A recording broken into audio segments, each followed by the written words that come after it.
If you're struggling with typical salary ranges for woodworkers outstripping your budget, watch this before you quit. In 2026, skilled labor knows its value.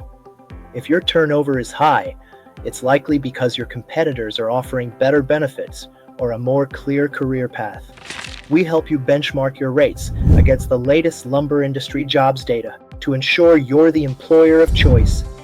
Recruiting is only half the battle.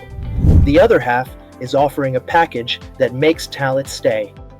Get the competitive edge.